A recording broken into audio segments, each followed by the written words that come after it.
Vocês sabem que eu fui comportor, mas eu não era um bom comportor, sabe? Tinha férias que eu comportava, eu ganhava um dirão, tinha outras férias que eu ia lá não fazia nada. Então eu não fui um grande comportor, mas eu tinha altos e baixos.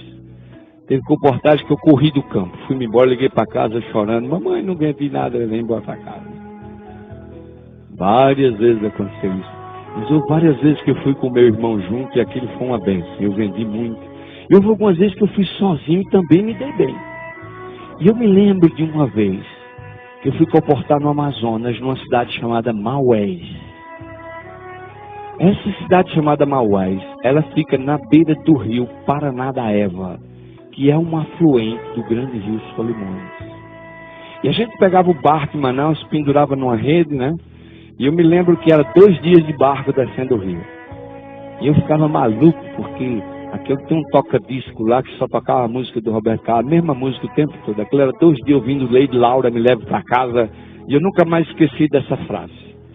A gente chegava lá na cidade de Maués com a cabeça desse tamanho, e o balançar da rede, e aquele negócio todo, aquelas comportagens, a gente precisava 2 dias para se recuperar quando chegava na cidade. Mas eu me lembro de um domingo de manhã. Maués era uma cidade pequena naquela época, não sei hoje. Mas naquela época Maués era uma cidade pequena, muito pequena.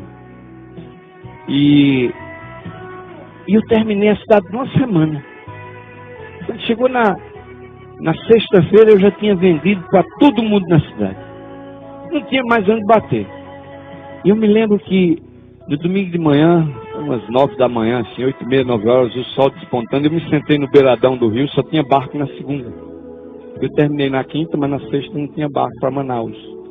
Então eu tinha que esperar o barco da segunda, que não tinha sexta. E eu me sentei num parapeito que tinha sido do beiradão do rio do Paranaíba, olhando para a cidade, e eu falei, onde é que eu não dei uma oferta aqui nessa cidade? Que hoje é domingo e ainda podia vender uma coleção do rio. E quando eu acabei de falar essa palavra, o sino da Igreja Católica badalou. Blém, blém, blém. Eu falei, o padre. Eu não vendi para o padre. O padre. Corri para casa. Eu me lembro do obreiro da igreja, irmão na testa. Ele falou, o que foi isso? Eu falei, olha o padre, não vendi para o padre. Me ajeitei tudo, arrumei, botei uma gravatinha, peguei o prospecto e saí para a Igreja Católica. Não cheguei lá, a missa estava começando. Falei, eu vou ter que assistir essa missa aqui. Aí entrei pelo cantinho assim, chamei o sacristão e falei, vem cá. Fala pro padre que eu sou um seminarista de São Paulo. E eu quero falar com ele no fim da missa. Falei, tá bom, agora não dá que o padre tá entrando para fazer a missa. Sentei lá atrás na missa, e quando o padre entrou, eu levantei a cabeça assim, fiquei um pouquinho em pé, e o sacristão fez assim para mim, como quem diz, o padre tá ali recebendo. Quando acabou a missa, eu esperei meia hora. Sei que o padre foi trocar de roupa lá dentro, um senhor idoso, ele era italiano, falava um português assim meio esquisito, mas todo mundo entendia. E aí, finalmente, o sacristão veio e disse, vem aqui, o padre vai lhe receber na biblioteca, na casa paroquial. Meus irmãos, quando eu entrei na biblioteca, na sala da biblioteca, uma sala grande, cheia de livros, eu nunca vi uma biblioteca com aquilo, meu pai. Biblioteca dessa aqui no meio do mato, lá no Rio, no Paranaíba, no meio do Solimões. Isso aqui deve ter sido um barco atrás desses livros todos. E o padre era muito gentil. Ele falou, olha, você é um seminarista, você está estudando para ser padre? Eu falei, bem, eu estou estudando, eu sou seminarista, sim, mas não estou estudando para ser padre, estou estudando para ser pastor. Ele falou, você é evangélico? Eu falei, Eu falei, olha, eu venho aqui da parte do serviço educacional em saúde. E nós estamos aqui fazendo um trabalho maravilhoso aqui em Maués. Eu já vendi para o prefeito, para o engenheiro, para o doutor fulano, para o doutor Betinho, você falando ali. Eu falei assim, e eu abri o prospecto, né? E eu estava vendendo, era o Conflito dos Séculos, era Laça em Sombras e Forças Misteriosas que Atuam na Mente Humana. Nunca me esqueci dos 3 livros. E quando eu comecei a olhar minha oferta assim, ele foi balançando a cabeça. Muito bom, muito bom. Aí quando eu terminei, ele disse assim, olha, desses 3 livros que você está vendendo, o que eu gosto mais, aí abriu a gaveta assim da escrivaninha dele, e tirou um conflito dos sexos. Bem mim que eu estava vendendo. Todo usado assim, parecia manuseado. Todo sublinhado e grifado. Ele disse assim, olha, o que eu gosto mais é esse aqui. Eu falei, oxe, esse padre está lendo conflito? Aí é isso, né? Esse padre está... Ele falou, padre, o senhor conhece essa literatura? Ele olhou para mim e deu uma risadinha e falou, eu sou fã de Ellen White. O senhor é fã de Ellen White? O senhor conhece Ellen White? Ele falou, vem aqui. Aí me levou para o canto assim, ó.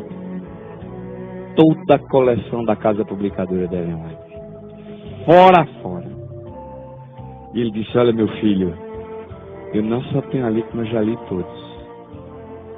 Eu falei, padre, então o senhor conhece a Igreja Adventista do Sétimo Dia? Ele disse, claro que eu conheço a Igreja Adventista do Sétimo Dia, eu li tudo isso aí. Então o senhor sabe que a Igreja Adventista é a Igreja verdadeira. Ele falou, olha, eu sei que a Igreja Adventista tem a verdade. Não sei se ela é a verdadeira. Se ela tem a verdade, eu sei que ela tem. Eu falei, mas padre, por que é que o senhor não se converte? Nós temos uma igreja ali na frente. Ele falou assim, olha, eu não me converto para o Adventismo nem a minha paróquia, porque vocês dão muito mau testemunho. Eu conheço a igreja de vocês aqui, a vida dos membros de vocês. Se eu disser à minha população que eu sou adventista, a igreja adventista tem uma grande luz, tem uma grande verdade, mas vocês têm dificuldade de viver a mensagem que vocês têm. Ele falou assim, olha, meu jovem, eu vou dizer uma coisa para você. Deus tem filhos dele em muitas outras igrejas, especialmente na igreja católica. E ele me fez uma revelação, isso faz muitos anos, esse padre já deve ter morrido, mas naquela época ele me afirmou, ele disse assim, olha, ainda o ano passado, eu fui convidado para ir à conferência dos bispos lá em Taici. Eu não sou bispo, mas eu fui secretamente convidado por um grupo de bispos. E nas madrugadas a gente se reunia para estudar o conflito dos séculos. E ele disse, olha, vocês adventistas acham que vão para o céu, que estão salvos, que são os melhores. Mas existem muitos padres e bispos católicos que estão estudando seriamente as profecias. E eles estão esperando a hora certa, quando se levantar a controvérsia entre o sábado e o domingo. E eles vão abraçar a verdade do sábado e vão levar fiéis católicos com ele aos milhares.